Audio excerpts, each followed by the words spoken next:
প্রতি ১৯ জনে একজন করে ক্যান্ডিডেট। তাহলে সেক্ষেত্রে কেন্দ্রে যদি ২৮ জন ক্যান্ডিডেট প্রার্থী হন এবং হলগুলোতে যদি ১৩ জন প্রার্থী হয়, এত জনের নাম কিন্তু মনে রাখা খুব কঠিন এবং ব্যালট নাম্বারও কিন্তু মনে রাখা খুবই কঠিন।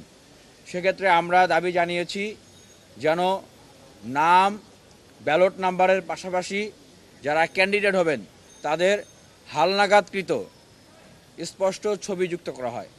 সেক্ষেত্রে আমরা এটাও বলতেছি যে যারা বিশেষ করে যারা নারী শিক্ষার্থী আছেন, হিজাব করেন, তারা যদি তাদের ছবি প্রকাশ করতে না চান, তারা যেভাবেই তাদের ছবি দেবেন সেভাবেই যেন লাগানো হয়।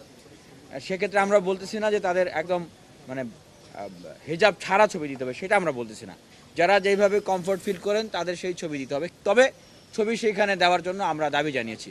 এবং যারা ক্যান্ডিডেট হয়েছেন এবং বিশ্ববিদ্যালয়ে বর্তমান যারা ভোটার আছেন তাদের কিন্তু সবারই এইটা দাবি।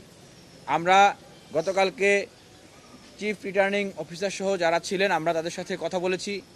আমরা আজকে লিখিতভাবে সেই দাবি জানাবো। আমরা মনে করি যে একটি স্বচ্ছ নির্বাচন এবং যারা ভোট দিবেন তাদের জন্য এই প্রক্রিয়াটা সহজ করার জন্য অবশ্যই এই ছবি যুক্ত করাটা অতীব প্রয়োজনীয়।